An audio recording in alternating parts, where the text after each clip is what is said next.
Kaixo, ongi etorria, lehenengo ikusi behar dugu ze motatako gorputz geometrikoa den.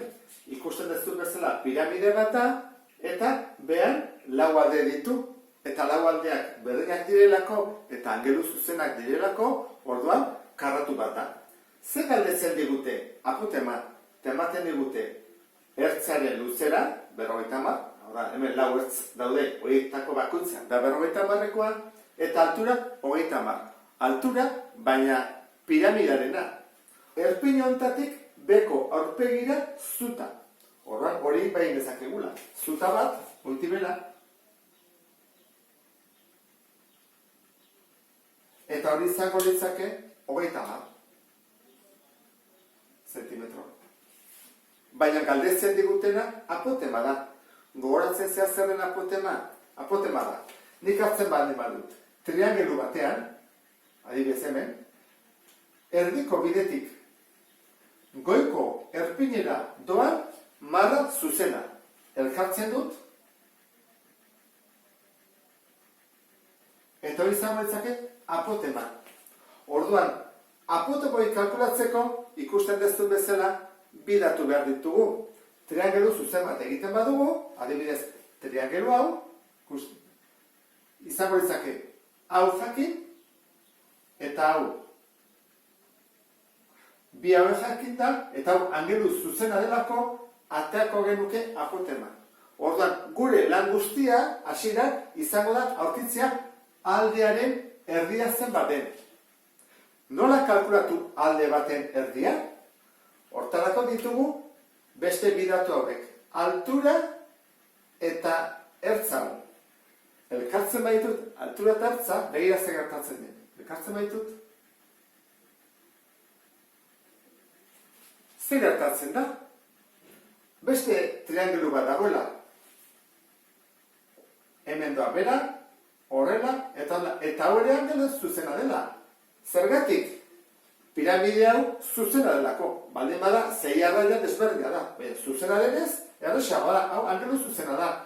Baditugu datuak? Bai, bi baditugu. Hau zen bada 30 eta hau 50. Orduan, ateratzen badut, triangelua, izango litzake hau 50, altura 30, eta diagonalaren erdia, izango litzateke adibidez isa. Laguntzen digu diagonaloi kalkulatzea? Bai, zergatik? Goazen beko aurpegira. Jarrikut beko aurpegira, ikusi. Alde hau eta alde hau berdinak dira? Bai, esan dugulako karratu bat dela. Eta nik kalkulatzen badut zenbaten diagonala, egin dezaket Pitagorasen teorema aplikatu. Hori dago dugun orduan. Lehenengo diagonala erdiak kalkulatu, eta gero diagonal osoarekin aldeak. Eta hortik atako dugu ja apotema. 3 aldiz erabili beharko dugu Pitagorasen teorema. Bueno, orduan, goazen lehenengo diagonalaren bila.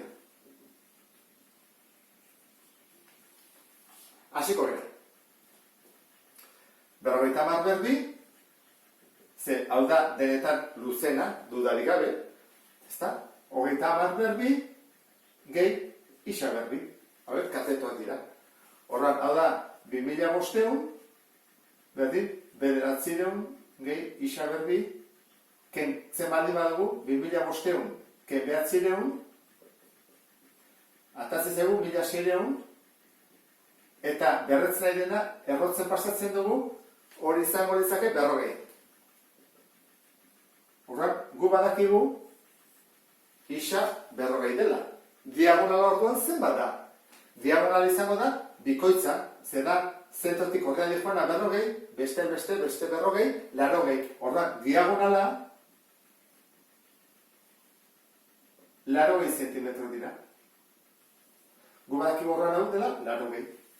Hori jakinda, horrean alde, eta idazke, bi aldeak. Aldeari deitu behar dugu beste izen batekin, adibidez I gerrekoa.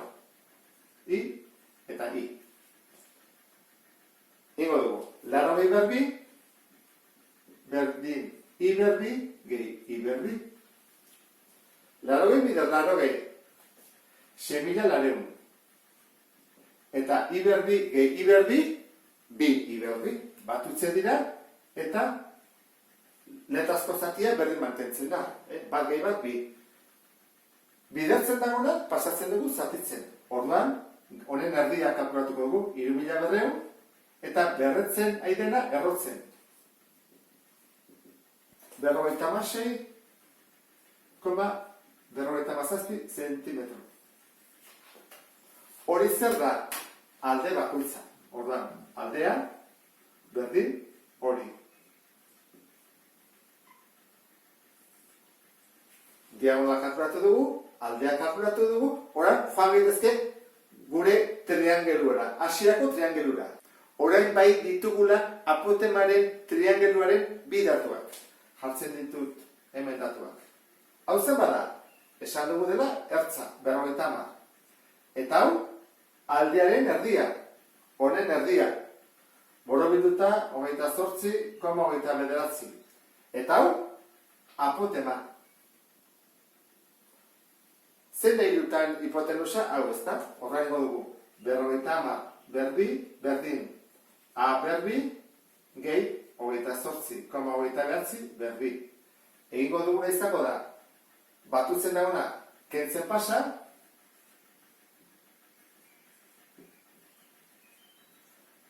eta berretzen edena errotzen.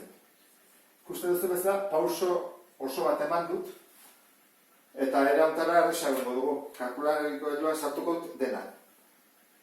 51,23 borobilduta.